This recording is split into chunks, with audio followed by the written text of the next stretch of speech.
ధ్యానం కొరకు చదువుకుందా 4-5 వచనాలు.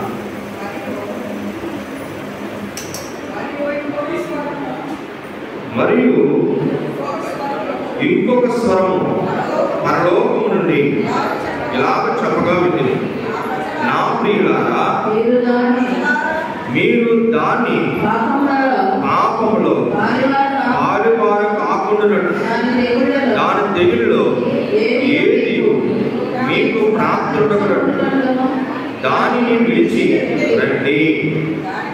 దాని పాపములు ఆకాశం అంటుచున్నవి, దాని నేరములు దేవుడు జ్ఞాపకము చేసుకొని ఉన్నాడు.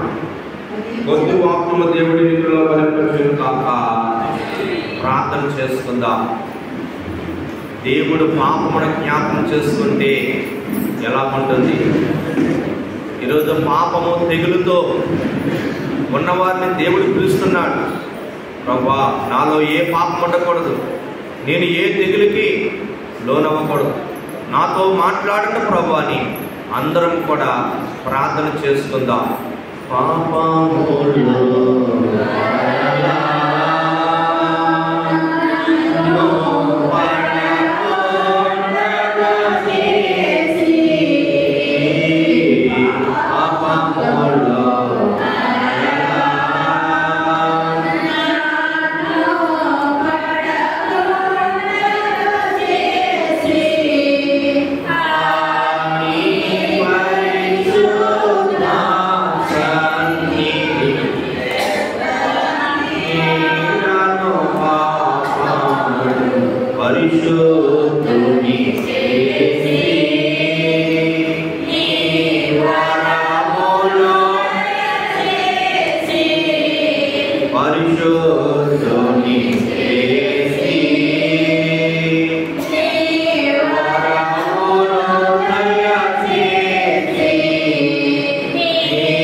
పరలోకము నుండి ఇలాగ చెప్పగా వింటిని, నా ప్రజలారా, మీరు దాని పాపములో పాలివారు కాకున్నట్టు దాని తెగుల్లో ఏది మీకు ప్రాప్తి కలగకుండానట్టు దానిని విడిచి రండి.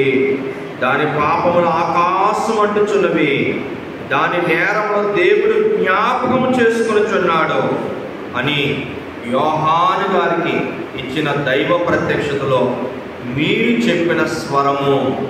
తండ్రి ప్రభా, ఈ లోకానికి ఇచ్చిన ఈ గొప్ప ఆహ్వానము మరొకసారి మాతో మాట్లాడండి.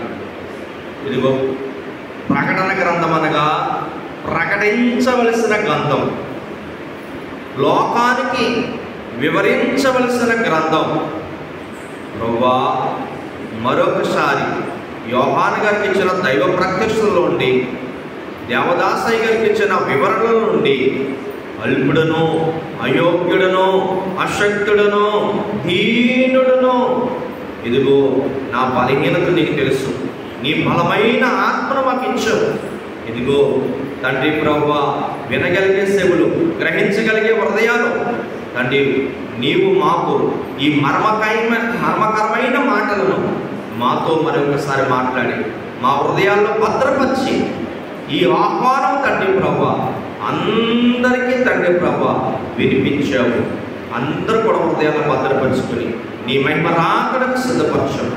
త్వరగా పెండ్లి కుమారుడుగా రానయ్యున్న యేసు క్రీస్తు ప్రభువుని బట్టి యేసు నామమున ప్రార్థించుచున్నాము మా పరమ తండ్రి. కూర్చుందాం.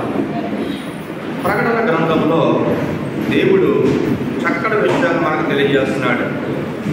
దేవుడు స్వయంగా ఈ అధ్యాయంలో మాట్లాడుతున్నాడు. 18వ అధ్యాయం అంతా కూడా చూస్తే దేవుడు తన కుమారుడైన యేసు క్రీస్తు ప్రభువుతో ఈ అధ్యాయంలో చక్కటి మాటలు తెలియజేస్తూ ఉన్నాడు. ఏమిటని ఈ అధ్యాయం అంతా కూడా మనం ధ్యానం చేసుకుంటే, అటు తర్వాత మహా అధికారం గల వేరొక దూత పరలోకముడి దిగువచ్చడు చూచితిని. అతని మహిమ చేత భూమి ప్రకాశించును. అతడు గొప్ప స్వరముతో ఆర్భాటించి ఇట్లనెను, మహాబబులోను కూలిపోయెను, అది దెయ్యములకు నివాస స్థలమును, ప్రతి అపవిత్రాత్మకును ఉనికి పట్టును, ప్రతి అపవిత్రాత్మను అసహ్యమునైన ప్రతి పక్షికి ఉనికి పట్టును ఆయను. ఏలయనగా సమస్తమైన జనులు మహోద్రేకముతో కూడిన దాని వ్యభిచార మత్స్యమును త్రాగి పడిపోయి భూరాజులు దానితో వ్యభిచరించిరి. భూలోకమందలి వర్తకులు దాని సుఖభోగములను ధనవంతులయ్యిరి.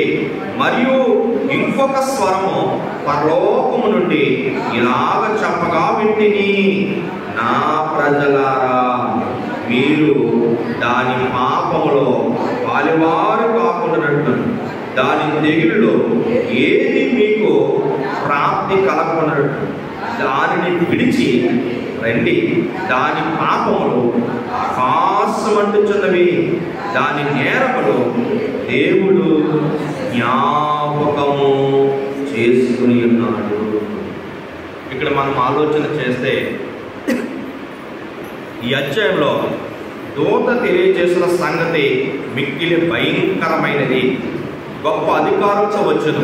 ఈ దూత అనగా ఎవరంటే యేసుక్రీస్తు ప్రభువారు.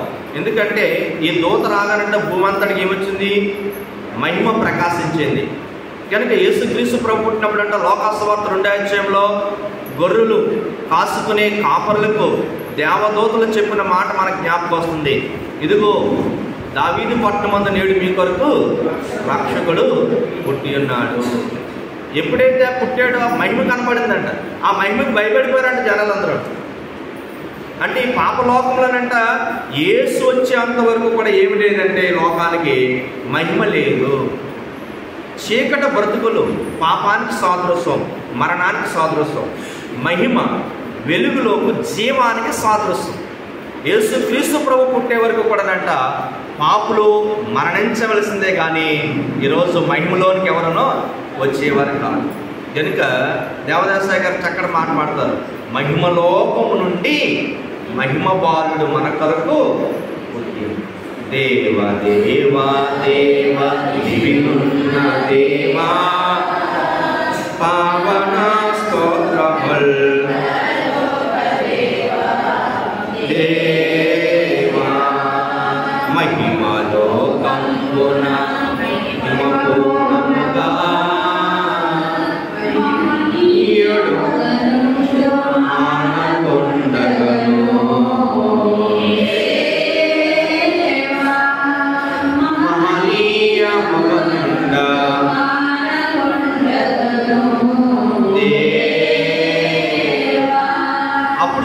లోకానికి పాపములో బతకడం, పాపం వల్ల బాధ భరించడం, వ్యాధి భరించడం, మరణించడము ఈ లోకానికి భయంకరమైన పాపము.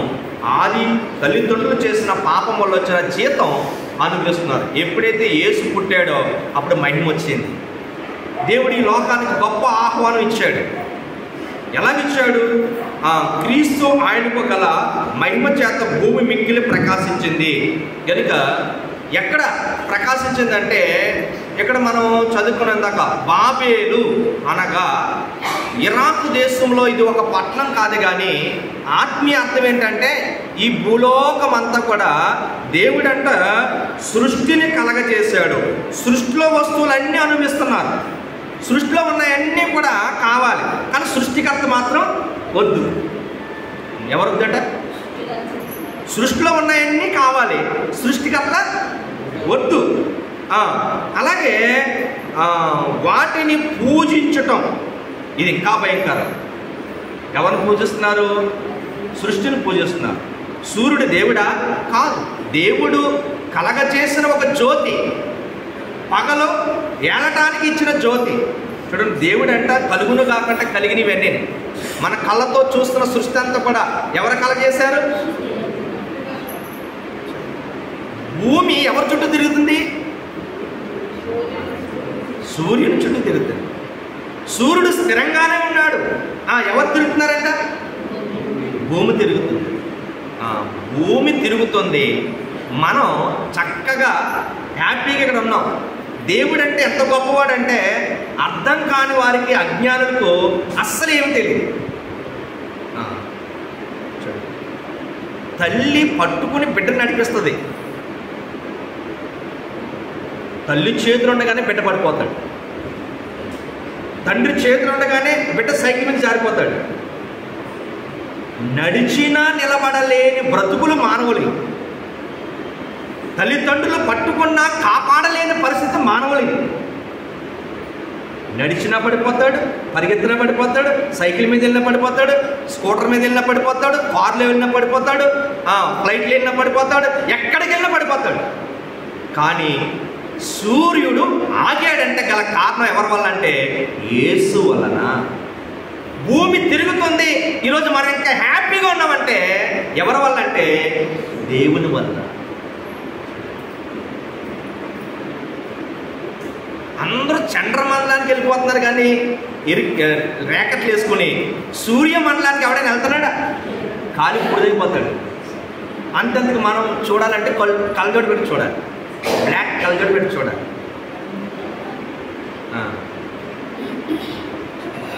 టెంపరేచర్ పెరిగిపోతుంది. చూడండి, భూమి సరిగ్గా తిరగకపోయినా, మనం సరిగ్గా ఉండకపోయినా కాలి బూడిదైపోతాం. దేవుని కొరకు సృష్టి ఎంత జాగ్రత్తగా పనిచేస్తుందో. రోమ పత్రిక 8వ అధ్యాయం చూస్తే సృష్టి మూలుగుచు ప్రసవ వ్యాధులతో దేవుని కుమారుల ప్రత్యక్ష కొరకు ఆశతో తేరు. అందుకే సృష్టి కొరకు ఉపవాస ప్రార్థన చేయమంటే దేవుడు మేము చేస్తూ ఉంటాం. జ్ఞానం గల వారు వచ్చి ఉపవాసాల్లో పాల్గొని ఆశీర్వాదాలు పొందుకుంటారు. సృష్టి బాగుంటేనే మనం, సృష్టి స్తుతిస్తుంది, సృష్టి ఎంతగానో ఆనందిస్తుంది. ఎవరిని బట్టి?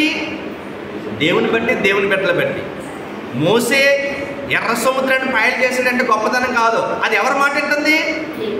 అమ్మో, మోసే దేవుడికి లోపడ్డాడు, మోసే దేవుడి నామంలో ప్రార్థన చేసుకుంటాడు, మోసే దేవుడి బిడ్డలు నడిపిస్తున్నాడు గనక మోసే కర్ర చూపిస్తే సముద్రం పాయలైపోయింది. మనం ఎవరు నడిపిస్తున్నాం? ఇంట్లో ఉన్న వారిని తీసుకొచ్చి దేవాలయంలో కూర్చోబెట్టలేదు. మనం ఎవరి కోసం చెప్తున్నాం?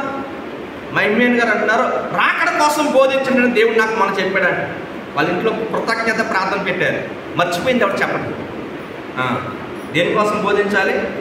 రాకడ. చాలా త్వరగా మనం ఎంత త్వరగా బోధించుకుంటే అంత మంచిది. దేవుడు దేవదాసాయి గారు మాట చెప్పాడు, బైబిల్ మిషన్ అంతా ప్రవక్తలు ప్రవశించాలి, సమయం ఆసనమైంది. ఈరోజు ఈ మాటలన్నీ ఎవరి కోసం చెప్తాడంటే, ఎవరి కోసం చెప్తాడు అనుకుంటున్నారు చెప్పండి ఒకసారి. ఈ 18వ అధ్యాయం అంటే పరమగీతం వచ్చునుంటూ వచ్చును చెప్పాను వాక్యం. ఇప్పుడు ప్రకటన పొంద వచ్చునుంటూ వచ్చును చెప్తున్నాను వాక్యం. ఎవరి కోసం చెప్తున్నాడు ఈ 18వ అధ్యాయం? మీరు 18 అధ్యాయాలు విన్నారు, ఒక క్వశ్చన్ వేశారు. ఎవరి కోసం చెప్తున్నారు ఇది?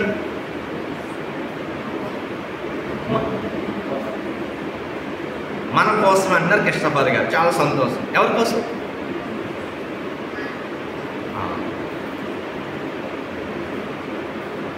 అన్యజనులు, క్రైస్తవులు రాకడకి ఎత్తబడకుండా మిగిలిపోయిన వారికి చెప్తున్నాడు. ఎవరి కోసం? అన్ని జనులు క్రైస్తవులు, వీళ్ళు కలిసిపోతారండి. ఇటు క్రైస్తవుడని చెప్పలేం, ఇటు అన్యుడని చెప్పలేం. రెండు రకాలు ఉంటారు, రెండు పడవల కాలేస్తూ ఉంటారు. పెళ్లి కుమార్తె అంటే భర్తతో భార్య ఎంత కాపురం చేసేటప్పుడు ఎంత ప్రేమతో ఉంటారో అంత ప్రేమ ఉండాలి, అంత ఐక్యతగా ఉండాలి, అంత స్థిరంగా ఉండాలి. పెళ్లి కుమార్తె ఒక్కరే స్థిరంగా ఉంటారు. పెళ్లి కుమార్తె అంత లేని వారు తిరుగుతూ ఉంటారు, వరుతూ ఉంటారు. చాలా ప్రమాదకరమైన విషయం. ఈరోజు ఈ వాక్యం ఎవరి కోసం చెప్తాడంటే 7 ఏళ్ల శ్రమల కాలంలో, చివరి కాలంలో, పాత్ర కాలంలో హర్మగొద్దని యుద్ధం జరిగేటప్పుడు చెప్తున్నాడు, నా ప్రజలారా రండి. అమ్మా ఎవరు? నా ప్రజలారా రండి. బబులోను అనగా దేవుణ్ణి ఆరాధించకుండా సృష్టిలో వస్తున్న వస్తువులన్నీ అనుభవిస్తూ సృష్టిని పూజించేవారు, సూర్యుడిని, చంద్రుణ్ణి, నక్షత్రాలను, నీళ్లను, భూమిని, ఆకాశాన్ని, భూమిని, చెట్లను, రాళ్ళను, రప్పలను, ప్రతి దాన్ని దేవుడు అంటారు. కానీ నిజమైన దేవుణ్ణి ఆరాధించే వారంతా ఎగురుకుంటూ వెళ్ళిపోతారు, మిగిలిన వారందరూ మిగిలిపోతారు. వారికి ఉంటుంది శ్రమ.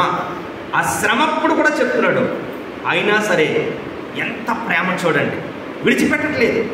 చివరి స్టేజ్ 7 ఏళ్ల మహాశ్రమ ముగింపులో చెప్తున్న మాట, నా ప్రజలారా తిరిగి రండి. బబులోను అనగా లోకము యొక్క దేవుని మాట వినకుండా, దేవుని ఆరాధన లేకుండా, దేవుడి కలగజేసిన సృష్టిని కనుగొనకుండా సృష్టికర్తను విచ్చలవిడిగా తిరిగి పాపం చేసేవారు వారు. దేవుడిని తెలిసి కూడా, రక్షణను పొందుకుని కూడా దేవాలయం రాకుండా ఉన్నవారు. చూడండి, ఈరోజు దేవుడిని గొప్పగా మనం ఈరోజు ఆరాధిస్తున్నాం. ఈరోజు మనకు కాదు, చూడండి మనకు సిద్ధపాటు ఉంది. ఈరోజు ఎవరైతే రాలేకపోయారో వారందరి కోసం దేవుడు చూడండి చెప్తున్నాడు. దేవుడు చక్కటి విషయాన్ని తెలియజేస్తున్నాడు. ఆదికాండం 19వ అధ్యాయం చూసుకుంటే అక్కడ దేవుడు జ్ఞాపకం చేసుకున్నాడంట. ఏమని జ్ఞాపకం చేసుకుంటున్నాడు? 5వ వచనంలో, దాని పాపములు ఆకాశం అంటుచున్నవి, దాని నేరములు దేవుడు జ్ఞాపకము చేసుకుంటున్నాడు. చూడండి, మానవులు అపవాది మాట వినుచు భూమిని దెయ్యములకు కాపర నివాస స్థలముగా మారు మనసు పొందని ప్రజలు, దెయ్యములను పూజించు ప్రజలు దేవుడు నా ప్రజలారని పిలుస్తున్నాడు. చూడండి, మారు మనసు లేదండి, ఇక్కడ మారు మనసు లేదు. రక్షణ పొంది, రక్షణ ఉండగా ఎవరి మనసు కలిగి ఉండాలంట? యేసయ్య మనసు కలిగి ఉండాలి. యేసు మనసు కలిగి ఉన్నాడు అనుకోండి, ఎవరిని బాధ పెట్టాడు. నేను రక్షణ పొందేసుకున్నాను కదా అంటారు.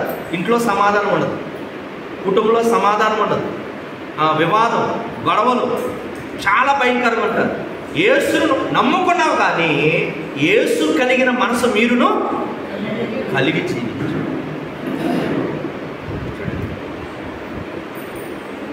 ఎప్పుడైతే దేవుడు పాపాలు దేవుని సన్నిధికి చేరుతున్నాయో అప్పుడు దేవుడు అంట భూమి మీదకి ఎవరిని పంపించాడంటే దూతను పంపించాడు. 2 దూతలు వచ్చారట. ఈ 19వ అధ్యాయంలో మనం చూసుకుంటే 6వ వచనం అనుకుంటా, 13వ వచనం 19వ అధ్యాయంలో ఏమని రాస్తుందంటే, ఈ చోటు నాశనం చేయవచ్చుని, దాని గురించిన మొర యెహోవా సన్నిధిలో గొప్పదాయును కనుక దాన్ని నాశనం చేయటకు యెహోవా మమ్మను పంపనని చెప్పగా లోతు బయటికి వెళ్ళి తన కుమార్తెలను పెండ్లి నాడైన తన అల్లులతో మాటలాడి, లెండి ఈ చోటు విడిచిపెట్టండి, రండి యెహోవా ఈ పట్టణం నాశనం చేయబోతున్నాడని చెప్పగా, అయితే అతడు తన అల్లుల దృష్టికి ఎగతాళి చేయవాని వలె ఉండెను. ఇక్కడ చూడండి, దేవుడు వాక్యం చెప్తానంటే ఎగతాళి చేస్తారు. లోతుగా అల్లుళ్ళు ధ్యానం చేశారు. మాకు తెలియనంత వరకు మా అమ్మ చెప్తే ఎగతాళి చేస్తారు, మీ దేవుడు ఏమైనా ఏం చేస్తాడని. ఈరోజు 20 సంవత్సరాలు పెట్టింది భర్తతో పిల్లలతో దేవాలయంలో మోకరించడానికి మా తల్లికి. ఎన్ని సంవత్సరాలు అంట? రానంటే విడిచిపెట్టేస్తాడు, వాడు నరకానికి వెళ్తాడు. జన్మించిన తల్లి వాడు రాత బాగలేదు వదిలేస్తుంది. మా తల్లి అలా వదలలేదు, నడిపించింది దేవుళ్ళు. చాలామంది మూర్ఖత్వంతో రాడు చేయుడు అనుకుంటూ ఉంటాడు. చివరి రోజు కూడా ప్రయత్నం చేస్తున్నాడు లోతు. ఎవరిని? నా మాట వినేవారు ఎవరైనా ఉన్నారేమో అనుకుని ఆ ఊరు పట్టణానికి వెళ్తున్నాడు, అల్లుల దగ్గరికి వెళ్తున్నాడు. ఎగతాలు చేస్తున్నారు. చివరి వరకునంట ప్రకటించాడు. ఏమని ప్రకటిస్తున్నాడు? చదువుకుందాం.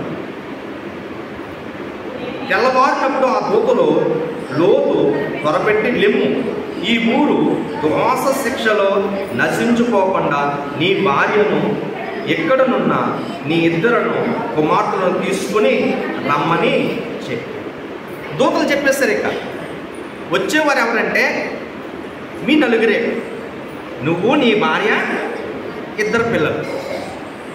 అల్లుళ్ళు రావట్లేదు, తన పనివారు రావట్లేదు.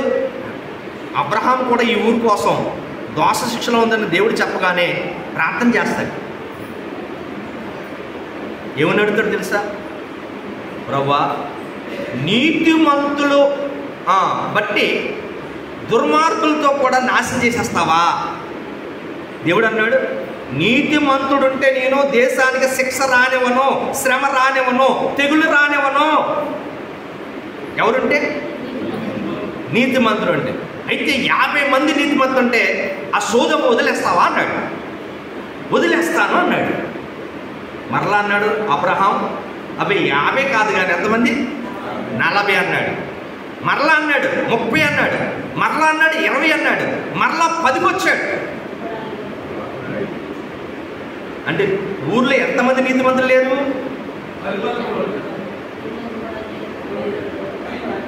ఈరోజు వచ్చే తెగుల్ని, వచ్చే పాపాన్ని ఆపగలిగేదంటే నీతి, యథార్థత. నీతి యథార్థతో పాపాన్ని ఆపగలిగే శక్తి ఉంది, తెగులను ఆపగలిగే శక్తి ఉంది. అందుకే పెద్దలు అంటారు, నోరు బాగుంటేనే ఊరు బాగుంటుంది. ఏం బాగుంటుందట? ఇల్లు బాగోవాలన్నా ఇంట్లో ఉన్న నోరులో ఎవరి మాట అన్న కాదు, భార్య భర్తల మాట ఎలా ఉంది, తల్లిదండ్రులు పిల్లల మాట ఎలా ఉంది, మాటే కదా అనుకుంటున్నామా?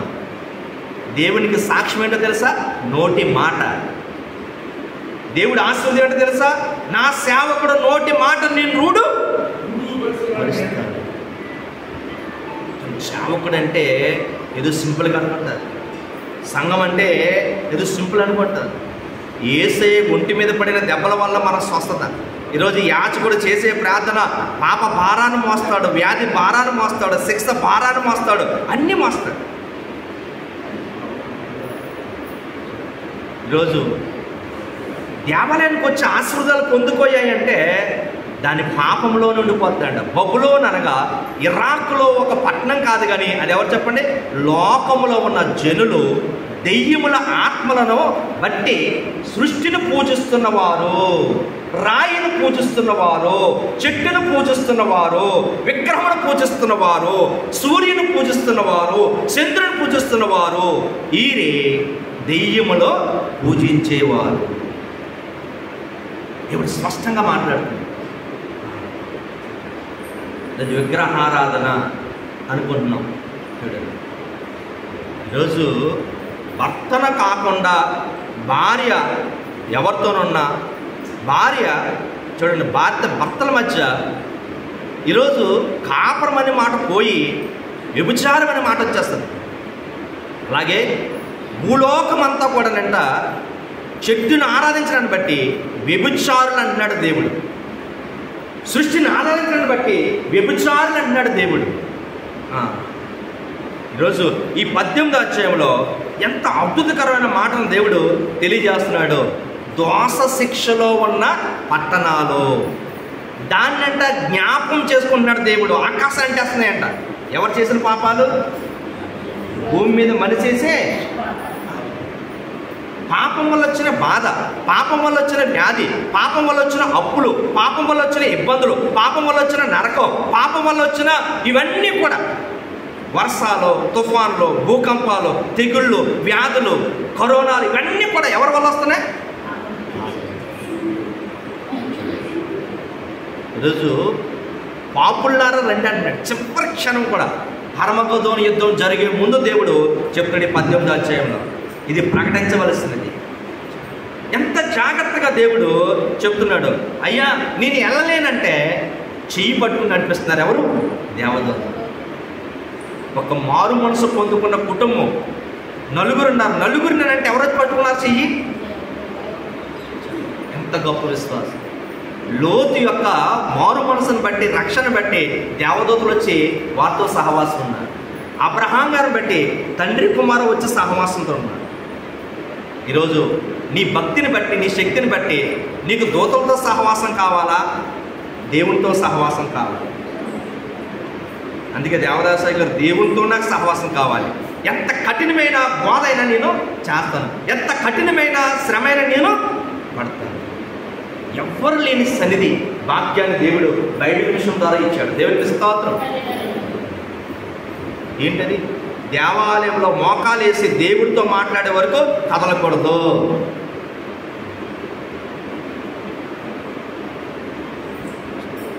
మన పాపాలే వెళ్తున్నాయట పైకి. దేవుడు ప్రతిదీ కూడా మనం చూస్తున్నాడు.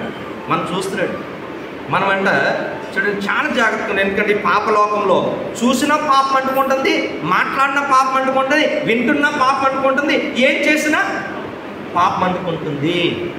కనుక చూడండి ఎంత జాగ్రత్త. పందు వస్తే ఎవరైనా దగ్గరికి వెళ్తారా? క్రీస్తు యేసులోకి వచ్చిన వారు కూడా మాట్లాడేటప్పుడు, చూసేటప్పుడు, చేసేటప్పుడు అన్ని విషయాల్లో కూడానంట ఇందులో ఏమైనా పాపం మిక్స్ అవుతుందా అని చూసుకోవాలి. ఈరోజు యేసు క్రీస్తు ప్రభువారిని బట్టి దేవుడు ఎంతో చక్కటి ఆశీర్వాదం మనకు కలగజేస్తున్నాడు. చూడండి, ఇక్కడ యోహాను సువార్త 3వ అధ్యాయంలో చూసుకుంటే ఇక్కడ కూడా ఆహ్వానం పలుకుతున్నాడు దేవుడు. ఈ ఆహ్వానం ఎవరికంటే ఇది మనకి. ఈ ఆహ్వానం ఎవరికంట? లోకంలో ఉన్న ప్రజలందరికీ ఆహ్వానం చేస్తున్నాడు. ఈ లోకసువార్త చూడండి, యోహాను సువార్త 3వ అధ్యాయం లోకంలో ఉన్న వారందరికీ ఆహ్వానం పలుకుతున్నాడు దేవుడు. ఏమని పలుకుతున్నాడు? ఒకసారి చదువుకుందాం. దేవుడి లోకం ఎంతో ప్రేమించును కాగా ఆయన అతిథ్య కుమారుని పుట్టిన వాని యందు విశ్వాసం ఉంచు ప్రతివాడు నశింపక నిత్య జీవం పొందినట్లు ఆయన అనుగ్రహించి. యేసుప్రభుని అనుగ్రహించింది ఎందుకంట? మా యేసుప్రభుని అనుగ్రహించింది ఎందుకంట? నిత్య జీవము. ఈ లోకానికంట పుట్టడం, మరణించడమే తెలుసు. దేవుడు ప్రేమించిన తన కుమారుడైన యేసు ద్వారా అంటే ఏ జీవం ఉంది? నిత్య జీవం. నీకు గొప్ప అవకాశం ఉంది. నిత్య జీవంలోకి రావడానికే మారు మనసు కావాలి, రక్షణ పొందుకోవాలి. రాకడకు చాలా పని ఉంది. పాపముతో జీవించడం తెలుస్తుంది, కానీ నిత్య జీవంలో జీవించడం మనకి తెలుసు. ఈరోజు నిత్య జీవం అనుగ్రహించడానికి దేవుడు ఈ సంఘాన్ని ఏర్పాటు చేశాడు. 17వ వచనంలో మనకు కనపడుతుంది, లోకము తన కుమారుని ద్వారా రక్షణ పొందుటకే గాని లోకము తీర్పు తీర్చుటకు దేవుడు ఆయనను లోకానికి పంపలేదు.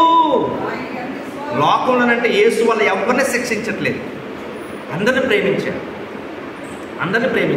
ఇది దేవుని యొక్క మహా గొప్ప వాగ్దానం. బైబిల్ గ్రంథం ద్వారా పాత నిబంధన భక్తులతో మాట్లాడాడు, కొత్త నిబంధన భక్తులతో మాట్లాడాడు, పత్రికలతో కాలంలో మాట్లాడాడు. ఈరోజు లోకంలో ఉన్న వారందరితో మాట్లాడాడు దేవుడు ఈ వాక్యం ద్వారా.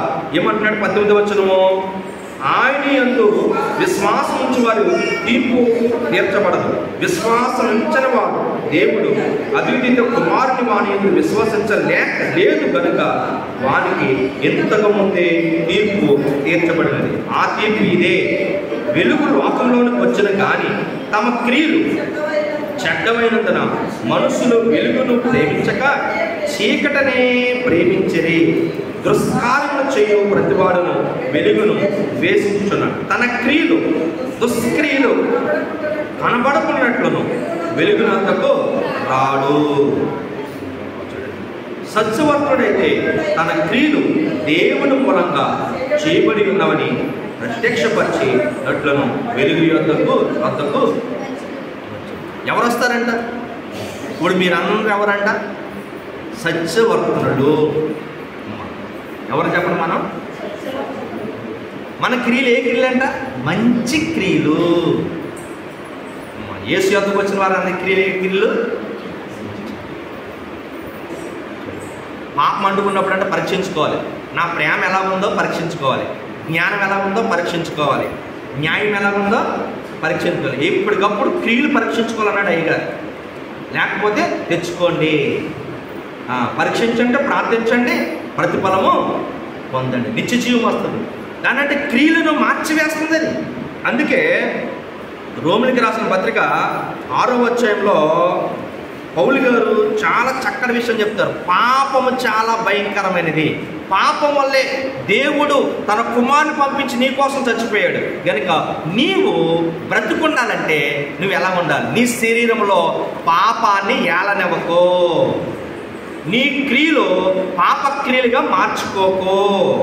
అవి పాపం ఎంత భయంకరంగా ఉందో ఇక్కడ మాట్లాడుతున్నాడు. 6వ వచనం, ఏలయనగా మనం ఇంకనూ పాపముకు దాసులము కాకుండుటకు పాప శరీరము నిరార్థపడినట్లు మన ప్రాచీన స్వభావము ఆయనతో కూడా సిలువ వేయబడినది ఎరుగుదము. చూడండి, ఈరోజు యేసు ప్రభువారి సిలువ మన స్వభావం కొరకు వేయబడింది.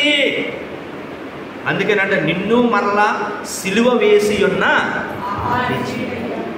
ఒక పుండు మీద మరలా దెబ్బ తగిలితే ఎంత బాధ వేస్తుంది? నువ్వు పాపానికి దాసుడు కావద్దు. పాపం వల్ల వచ్చే బాధ నీకు ఉండకూడదు, వ్యాధి నీకు ఉండకూడదు, మరణం నీకు ఉండకూడదు, అప్పులు నీకు ఉండకూడదు. అన్నీ సిలువలో అనిపించాడు. అందుకే సిలువ ధ్యానం చేయాలి ప్రతిరోజు. ఏ ధ్యానం చేయాలి? మంచం మించి లేచినప్పటి నుంచే సిలువ ధ్యానం మొదలు పెట్టాలి. ఏమని మొదలు పెట్టాలి? ప్రకటన గ్రంథం 1వ అధ్యాయం 6వ వచనం, ఆయన మనల్ని ప్రేమించి తన రక్తం వల్ల మనల్ని కడిగి గంధర్వానికి మహిమయు ప్రభావములు యుగయుగములు కలుగునుగాక. ఆయన తన తండ్రి యొక్క దేవునికి ఒక ప్రత్యేక రాజ్యముగాను యాజకులుగా చేసెను. ఈరోజు సిలువ రక్తంలో కడగబడిన వారందరూ ఎవరు చెప్పండి? యాజకులు. చాలామంది అనుకుంటారు మా పాస్టర్ గారు చూసుకుంటారు అనుకుంటారు. ఈరోజు రక్తంలో కడగబడిన ప్రతి ఒక్కరు కూడా యాజకుడు వలె పనిచేయాలి. దేని వల్ల పనిచేయాలి? యాజకుడు వలె పనిచేయాలి ప్రతి ఒక్కరు. చాలామంది ఏమనుకుంటారు, మా పాస్టర్ గారు చెప్పట్లేదు, వాళ్ళకి ఇలా చెప్పాలి అలా చెప్పాలి. గొర్రె ఏంటది? ఎవరు ఏంటారట? నేను కాపర అయితే గొర్రెలు ఎవరు? సింపుల్గా చెప్పే మాట. సంఘంలో సన్నిహితుల్లో పెద్దలను ఎందుకంటే లోపల ఉన్న గొర్రెలన్నీ తీసుకురావడానికి. యాజకుడు ఏంటంటే తీసుకొచ్చిన వారి పాపాన్ని తీయడానికి, పాప భారం తీయడానికి, వ్యాధి భారము తీయడానికి. మీ వల్ల లొంగపోతే అప్పుడు యాజకుడిని తీసుకెళ్ళాలి. ప్రతి దాన్ని యాజకుడికి తీసుకెళ్ళిపోయి 40 రోజులు ఉపవాసం చేసి మీ గృహానికి దోషం తీయడానికి, సిలుగు తీయడానికి వస్తారు.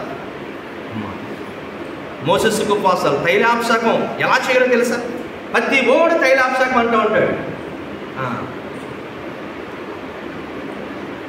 40 దినములు ఉపవాసం చేసి తైలాభిషేకం చేసి ఆ కుటుంబాన్ని అభిషేకించారు. అప్పుడు ఆ గృహానికి సిలువ గుర్తేయాలి. మోసే కాలంలో ఎలాగ రక్తం గుర్తేసాడో అప్పుడు ఈ పాపలోకములో, ఈ బొబులోను కాలంలో ఉన్న ప్రజల వల్లే మనం ఉన్నాం. చూడండి, ఆ కుటుంబం అంతటికి కూడానంట ఉపవాసం చేస్తే అప్పుడు అభిషేకించాలి. సంఘంలో చాలా జాగ్రత్తగా మనం జీవించడం అలవాటు చేసుకోవాలి. దేవుని యొక్క మహాకృపను బట్టి మనం ఆలోచన చేస్తే ఇక్కడ 7వ వచనంలో ఏమని రాసింది? చనిపోయేవాడు పాప విషయమునకు తీర్పు పొంది ఉన్నాడు, మనము క్రీస్తుతో కూడా చనిపోయిన ఎడల మృతుల్లో నుండి లేచిన క్రీస్తును ఇంకను చనిపోడనియు మరణముకు ఇంకను ఆయన మీద ప్రభుత్వము లేదని ఎరిగి ఆయనతో కూడా జీవించున్నట్లు నమ్ముచున్నాం. ఎలయనగా ఆయన చనిపోవుట చూడగా పాప విషయమై ఒక్కసారి చనిపోయిన కానీ ఆయన జీవించుట చూడగా దేవుని విషయమై జీవించుచున్నాడు. అటువలే మీరును పాపము విషయమై మృతులుగా దేవుని విషయమై క్రీస్తు యేసునందు జీవులుగాను మిమ్మల్ని మీరే ఎంచుకోండి. ఈరోజు యేసుని బట్టి అంటే మనకు గొప్ప ధన్యత వచ్చేసింది. ఆయన పాప విషయంలో మన కోసం చచ్చిపోయాడు, దేవుని విషయంలో ఆయన తిరిగి లెగిచాడు, లోకంలో పంది వేశాడు. నాలో పాపం ఉందని ఎవరైనా నిరూపించగలుగుతారా? యేసుప్రభు వేసిన పందు పాప లోకానికి వచ్చాడు, పాపంతో పంది వేశాడు. నాలో ఎవరైనా పాపం ఉందని మీరు నిరూపించగలుగుతారా? సవాల్ ఇస్తాడు. ఈరోజు నేను పాపము లేకుండా జీవించగలిగినా చూడండి, ఆలోచిస్తేనే ఎంత భయమేస్తుందో. పాపానికి అలవాటైపోయిన ప్రాణాలు, అందుకేనంట ఆయన ప్రాణం తీసుకున్నాడు. చాలా జాగ్రత్తగా మనం ఉండాలి. యేసు క్రీస్తు ప్రభువారు మన కోసం చనిపోయాడు, దేవుడి కోసం తిరిగి లెగిచాడు. అదే రాయబడింది అక్కడ, చదువుకుందాం. ఏలయనగా ఆయన చనిపోవట చూడగా పాప విషయమై ఒక్కసారి చనిపోయిను కానీ ఆయన జీవించడం చూడగా దేవుని విషయమై జీవించుచున్నాడు. అటువలే మీరును పాప విషయమై మృతులుగాను దేవుని విషయమై క్రీస్తు యేసు నందు సజీవులుగా మిమ్మల్ని మీరే ఎంచుకోండి. కాబట్టి శరీరము దురాశలకు లోబడినట్లుగా చావునకు లోనైన మీ శరీరము పాపమును ఏలనీయకండి. చూడండి, దురాశే కదా అనుకుంటున్నాం. దురాశ అంటే ఏం తీసుకొచ్చింది? పాపాన్ని తీసుకొస్తుంది.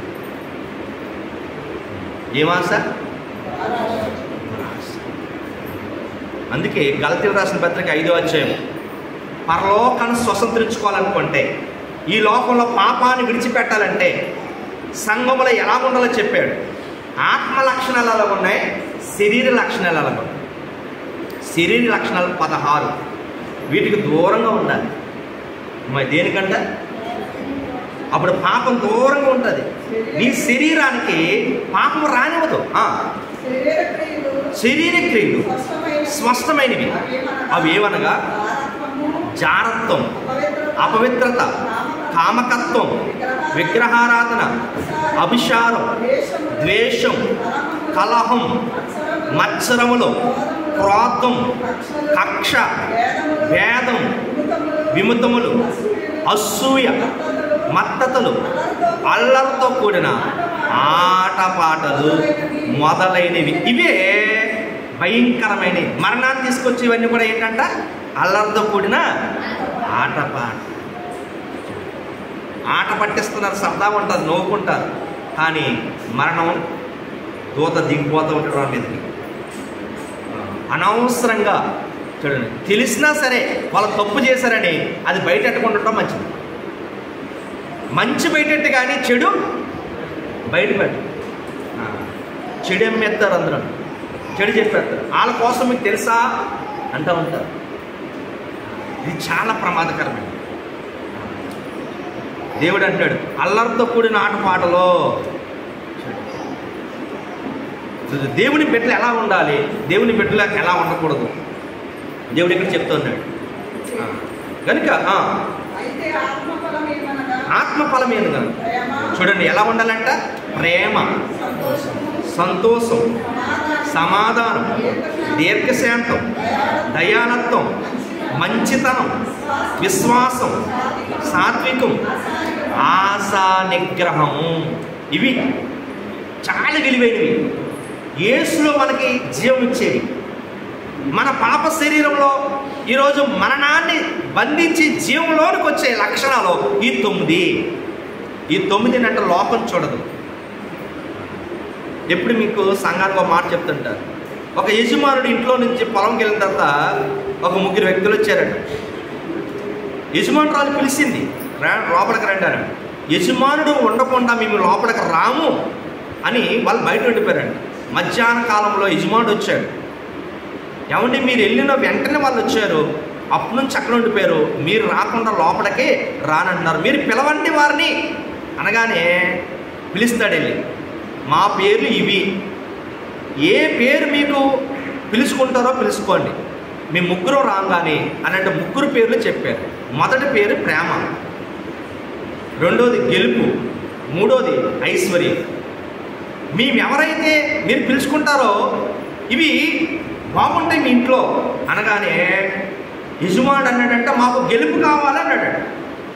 యజమానురాలు అన్నంటే మాకు ఐశ్వర్యం కావాలన్నాడు. వాళ్ళిద్దరూ గెలుపు ఐశ్వర్యం, గెలుపు ఐశ్వర్యం. వాళ్ళ కోడలు వచ్చిందండి. ఇప్పుడు అత్తయ్య గారు మామయ్య గారు మీరు బాగోవాలి, మన కుటుంబం బాగోవాలనుకుంటే గొడవ పడకుండా ఏం కావాలి? ప్రేమను పిలుద్దా ఉంటుంది. అయితే ప్రేమ లోపలికి రమ్మనగానే ప్రేమ అంట లోపలికి వచ్చిందంట. ఎప్పుడైతే గుమ్మంలో అడిగిపెట్టిందో ప్రేమ, వెంటనే ఐశ్వర్యము గెలుపు కూడా వచ్చేసాయండి. అప్పుడు ఐశ్వర్యం గెలుపు ఇంట్లో ఇలా చెప్తున్నాయి, దేవుడు ప్రేమ ఎక్కడుండమంటే ఎక్కడుంటే ప్రేమ అక్కడ ఐశ్వర్యం ఉంటుంది, గెలుపు ఉంటుంది. ప్రేమ లేకుండా ఏమీ ఉండదు. దేవుని బిడ్డలంటే కొట్టదు తిట్టదు సాతాను, ప్రేమ లేకుండా చేద్దాడు.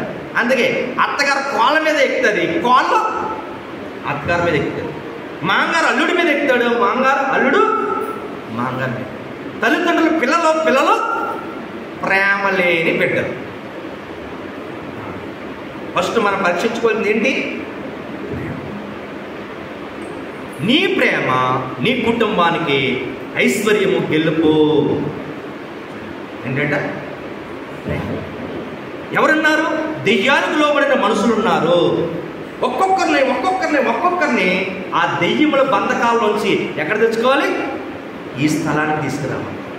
ఈ స్థలానికి రావాలంటే ఓర్పు, ప్రేమ, సహనం చాలా అవసరం. ఈ స్థలానికి అందరూ రాలేదు. నీకు ప్రేమ లేకపోతే నేను కన్నానండి, రాత బాగోదు, విడిచిపెట్టేస్తారు, భర్తను విడిచిపెట్టేస్తారు, పిల్లలు విడిచిపెట్టేస్తారు, అందరూ విడిచిపెట్టేస్తారు. ఏం లేని వారు చూడండి. ఈరోజు ప్రేమ చూడండి పట్టుకుని బలవంతంగా మనను తీసుకొస్తుంది. ఇక్కడ చెప్తున్న మాట శరీరములోనంట ఇవి వేలనివ్వకూడదు. ఏమంటున్నాడు 12వ వచనం?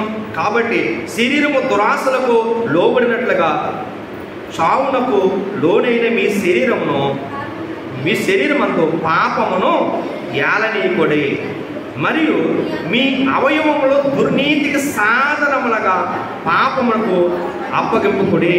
అయితే మృతుల్లో నుండి సజీవులనుకొని మిమ్మను మీరే దేవునికి అప్పగించుకోండి, మీ అపరాధములను నీతి సాధనములుగా దేవునికి అప్పగించండి. దేవునికి స్తోత్రం. శరీర క్రియలన్నీయు నాలో నశింప, శరీర క్రియలన్నీయు నాలో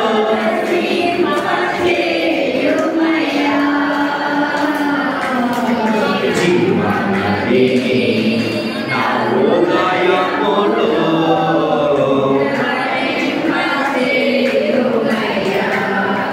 జీవనమే నా హృదయములో.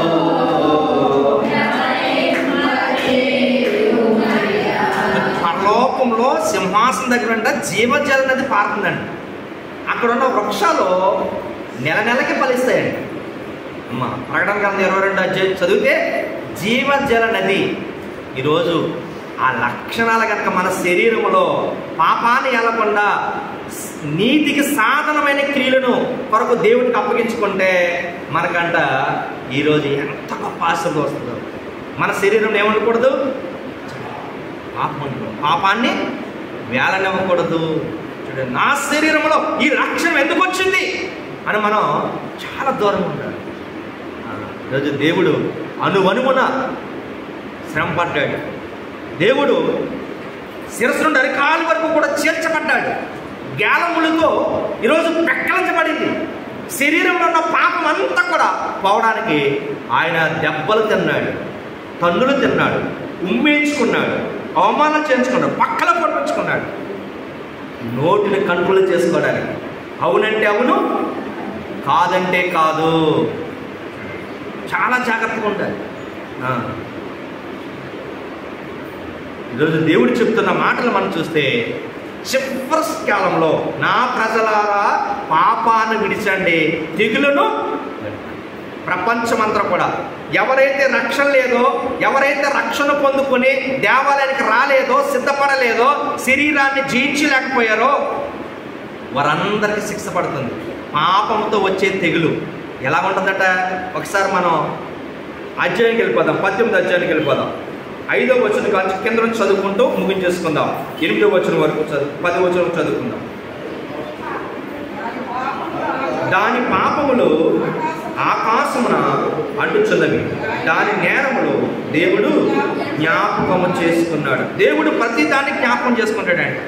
పాపం ఎలాగెళ్తుందో మంచి కూడా అలాగే. ప్రకటన గ్రంథం 14వ అధ్యాయం ఉంది. ఆత్మ చెప్తున్నాడు, మీ క్రియలు వెంట వచ్చును. ఆస్తి వస్తుందా? ఐశ్వర్యం వస్తుందా? బంగారం వస్తుందా?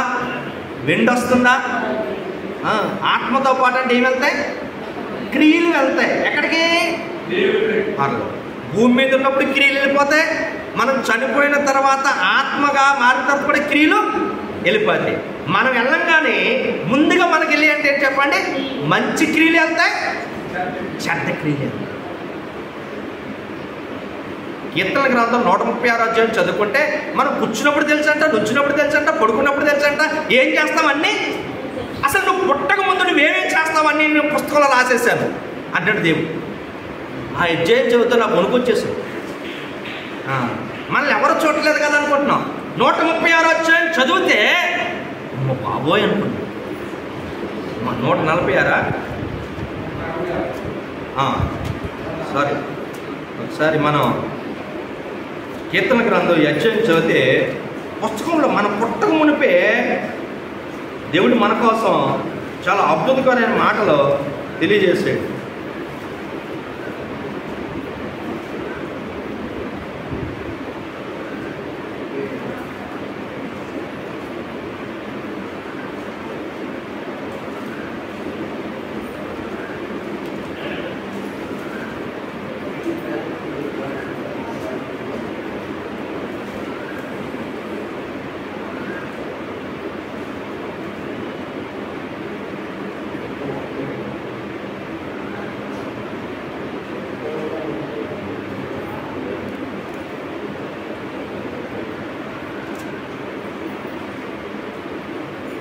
చూడండి, 139వ అధ్యాయం దావీదు గారు చెప్తున్న మాట మనం చూస్తే చాలా అద్భుతకరమైంది. ఈ అధ్యాయం అంతా కూడా మనం చదువుకుంటే ఒకే ఒక మాటలో మనం చూసుకుందాం. 14వ వచనం, 13వ వచనం. నా అంతరింద్రములను నువ్వు కలగచేసేదివి, నా తల్లి గర్భమందు నన్ను నిర్మించిన వాడు నీవే. నీవు నన్ను కలగచేసిన విధము చూడగా భయమును ఆశ్చర్యమును నాకు పుట్టించున్నవి. అందును బట్టి నేను నీ కృతజ్ఞతాస్తుతులు చెల్లించుచున్నా. నీ కార్యములు ఆశ్చర్య కార్యములు, ఆ సంగతి నాకు బాగుగా తెలిసి ఉన్నది. నేను రహస్యమందు పుట్టిన వాడును, భూమి యొక్క అగాధ స్థలంలో విచిత్రముగా నిర్మింపబడిన నాకు కలిగిన ఎముకలను నీకు మరుగై ఉండలేదు. నేను పిండమై ఉండగా నీవు నీ పనులు నన్ను చూచెను. నియమింపబడిన దినము ఒకటైన కాకము మునిపే నా దినములన్నీ నీ గ్రంథములో లిఖితము ఆయను. నీ గ్రంథములో లిఖితము. భిన్నంగా ఉన్నప్పుడు అంటే మన కోసం రాసేసాడు. నేనేం చేస్తాను, నేను ఎలా ఉంటాను, ఏం చేస్తాను, మన కోసం ఏం తెలియదు అనుకుంటాం. ఈ అధ్యాయం చదువుకుంటే చూడండి, దావీదు గారు చెప్పిన మాట. చూడండి, ఆయన పాపం కోసం ఎంత ఏడ్చాడో, తెలియక పాపం అంటే ఎంత ఏడ్చాడో చూడండి. అందుకే ఈ 18వ అధ్యాయం చాలా పవర్ఫుల్ అధ్యాయం కనుక చివరి రోజున దేవుడు అందరినీ నా ప్రజలారా మీరు రండి, ఏమంటుకోకూడదు, పాపము అంటకూడదు. 6వ వచనము, అది ఇచ్చిన ప్రకారము దానికి ఇయ్యబడును, దాని క్రియలు చొప్పున దానికి రెట్టింపు చేయుడి, అది కలిసిన పాత్రలో దాని కొరకు 2 అంతలు కలిపి పెట్టండి. క్రియలు బట్టంట, ఎంత పాపం చేస్తుందో అంత డబుల్ మరణం తీసేస్తాడు. మరణ రుచి అంటే ఏంటన్నది చూపిస్తాడు. చూడండి, డబల్ శ్రమ. 7వ వచనం, అది నేను రాణిగా కూర్చుంటున్నని నేను విధవరాలను కాను, దుఃఖము చూడనని తన మనసులో అనుకొను గనుక అది తన్ను తాను ఎంతగా గొప్ప చేసుకున్నో సుఖభోగములను అనుభవించునో అంతగా వేదన దుఃఖమును కలగచేయండి. అందుచేత ఒక దినముని దాని తెగులును అనగా మరణము, దుఃఖము, పరుగు వచ్చును. దానికి తీర్పు తీర్చుచున్న దేవుడైన ప్రభు బలిష్ఠుడు గనుక అది అగ్ని చేత బొత్తిగా కాల్చివేయబడును. దానితో విభచరించిన సుఖభోగములను అనుభవించిన భూరాజులను దాని బాధ చూసి భయకాంతులను దూరమున నిలబడి దాని దోపమును చూచినప్పుడు దాని విషయమై రొమ్ములు కొట్టుకొనుచు ఏడ్చుచు, అయ్యో అయ్యో బబులోను మహాపట్నమా, బలమైన పట్నమా, ఒక్క గడియలోనే నీకు తీర్పు వచ్చును కదా అని చెప్పుకుందురు. చాలామంది అనుకుంటారు దేవుడు విడిచిపెట్టేశాడు కదా అనుకుంటున్నాడు. సంఘం ఎత్తబడే వరకే భూమి మీద ఉన్న వారి యొక్క సుఖభోగాలు దేవుడు ఇస్తున్నాడు. తర్వాత సృష్టి బోధిస్తాడు. సూర్యుడు ఈ సంవత్సరం 50 డిగ్రీలు ఇచ్చాడు. మధ్యలో తుఫాన్ రాకపోతే మొత్తం అందరూ అయిపోదు. దేవుడు ఎంత ప్రేమ, వర్షాన్ని పంపించకపోతే 50 డిగ్రీలు దాటిని ఎంత ప్రమాదకరమైనది చూడండి. ఈరోజు సృష్టిని పూజిస్తున్నారు, సృష్టికర్తను విడిచిపెట్టి. దేవుడు రాబోయే దినాలు, ఆ దినం అంతా ఎవరిని విడిచిపెట్టడు. ఈరోజు మన కోసం ఎంత శ్రమ పడ్డాడో ఇక్కడ రాయబడి ఉన్నది. కనుక మనమంటే ఏం చేయాలి? ఇది ప్రవచనం, ఇక నెరవేర్పులోనికి రాలేదు, రాబోతుంది. ఇది రక్షణ కొరకని ఇవ్వబడిన పరలోక తండ్రి యొక్క ఆహ్వానము. అబ్రహామును బట్టి దేవుడు ఏర్పాటు జనంగా చేసుకున్నాడు. యూదులే తండ్రి అని సంబోధిస్తారు. అందుకే దేవుడు కూడా అంటే ఏమంటున్నాడు? నా ప్రజలారా. ఏమంటున్నాడు? నా ప్రజలారా. ఈరోజు ఎంత చక్కటి ఆహ్వానం దేవుడు ఏర్పాటు చేశాడు. కనుక నాశనమైపోయే వారిని, అజ్ఞానులైన వారిని, అవిశ్వాసులను ఇది తండ్రి యొక్క గాఢమైన ప్రేమతో 7 ఏండ్ల మహాశ్రమంలో హర్మబదోని యుద్ధము ముందు ఆహ్వానిస్తున్న ఆహ్వానము. ఇది వారి కొరకు, ఇది మన కొరకు. మనం వచ్చాం, ఏం చేసుకున్నామంటే శరీరాన్ని మార్చుకుంటున్నాం. ఎవరి శరీరం తెచ్చుకుంటున్నాం? బ్యూటీ పార్లర్కి వెళ్తాం, డబ్బులు ఇచ్చి అందం తెచ్చుకోవడానికి చూస్తూ ఉంటారు. నువ్వు తినే తిండిలో అందం ఉంది, చక్కగా నిద్రపోయే దాంట్లో అందం ఉంది. నువ్వు 8 గంటలు నిద్రపోతే నీ ముఖం బాగా దగదగా తెలుస్తుంది. చక్కగా కొవ్వు ఫ్యాట్ తీయకుండా ప్రోటీన్ తింటే శరీరం బాగుంటుంది. కొవ్వు తింటాం ఎక్కువ అలవాటు. మనకి గులాబ్ జామ్ తింటాం ఇష్టం బాగా. అది తింటే 200 క్యాలరీస్ ఉంటుంది. దాన్ని అరకట్టడానికి 10,000 అడుగులు ఇయ్యాలి. ఏ ఫుడ్ తినాలో ఏ ఫుడ్ తినకూడదు చూసుకుని మరి తినాలి. దేవుడు చక్కటి విషయాలు మనకి తెలియజేస్తున్నాడు. రాకడకు అన్ని జనులు క్రైస్తవులు కలిసి పెండ్లి కుమార్తె సంఘం ఎత్తబడిన తర్వాత మిగిలిపోయిన వారికి ఈ పిలుపు చెప్తున్నాడు. ఈరోజు మనం ఎత్తబడే వరుసలో ఉండాలి. అందుకే దేవాలయంలో ప్రభు మనసు కలిగి మనం అందరం కూడా ఇక్కడ కూర్చొని ఈరోజు ప్రభు చేసిన కృతజ్ఞత కన్నీరుని బట్టి, ఆయన ప్రేమను బట్టి మనం ప్రార్థన చేసుకుని మనమంట ఈరోజు ఆ ఆహ్వానానికి మనము ఎవరిని వెళ్ళకుండా మనం అందరిని కూడా సిద్ధపరచుకొని ఒప్పించి మెప్పించి మేఘము ఎక్కియాలి. అలాగే ఎక్కిందని ఎంత ప్రభు మనందరికీ అనుగ్రహించును కాక. ప్రార్థన చేస్తుందా.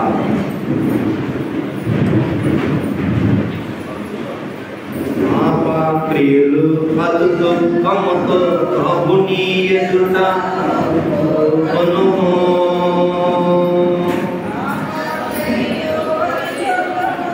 ప్రభుని ఎదుట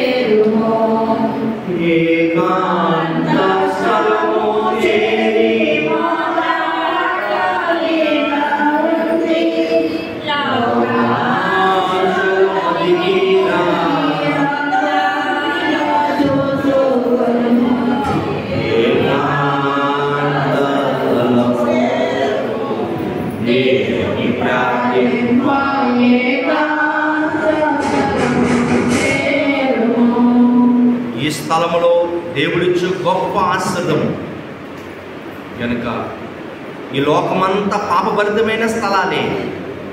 ఈ స్థలము ప్రభు శరీరము, ఈ స్థలము ప్రభు కాచిన రక్తము, పరిశుద్ధపరచిన స్థలము. ఇదిగో మోకరించి ఉన్న మనము దేవా నీ ఆహ్వానం బట్టి ఇదిగో నాకు ఇచ్చిన ఈ గొప్ప రక్షణ నిర్లక్ష్యం చేయకుండా నన్ను నా కుటుంబమును నీవిచ్చిన ఆశీర్వాదములు తండ్రి ప్రభు పొందుకునేలాగా నా ప్రభు చెప్పండి. ఇంకా నా కుటుంబంలో ఎవరికి రక్షణ లేదు, ఇంకా నా కుటుంబం ఎవరు ఇంకా దేవాలయంకి రాలేకపోతున్నారు, ఇంకా ప్రభు శరీరం ప్రభు రక్తం పుచ్చుకోలేకపోతున్నారు ప్రభు, ఇంకా ప్రభు మనసు కలిగి జీవించలేకపోతున్నాము. ఇదిగో లోకమంతా తండ్రి ధనము కోసం సంపాదన పడుకున్నారు దేవా. ఇదిగో తండ్రి నిన్ను సంపాదించుకునట ఈ గొప్ప ఆశ, నువ్వు ఇచ్చిన ఆశీర్వాదం మేము సంపాదించుకునేలాగా ఇదిగో పెండ్లి కుమార్తెను తండ్రి ప్రభు ఎలాగ సిద్ధపరుస్తున్నావు. మా శరీరమును ఏ పాపము ఏలకుండా ఇదిగో నీవే మాలో ఉండి నడిపించావు. ఎందుకంటే వాక్యం సెలవిస్తుంది కదా, లోకంలో ఉన్న వారి కంటే నాలో ఉన్నవాడు తండ్రి. ఇదిగో నీ సంఘంలో నా ప్రార్థన ఆలకించి నిత్యం మరలా వచ్చే ఆదివారపు ఆరాధన వరకు మాకు మా కుటుంబానికి కావలసిన ఆదరణ ఆశీర్వాదాలు మాకు అనుగ్రహించమని త్వరగా పెండ్లి కుమారుడుగా రానయ్యను యేసు క్రీస్తు ప్రభువుని బట్టి యేసు నామమున ప్రార్థించుచున్నాము మా పరమ తండ్రి. అందరూ లేచి నిలబడదాం. ప్రభు సన్నిధానంలో పాటకు సేకరణ చేసుకుందాం. పాట పాడుకుందాం.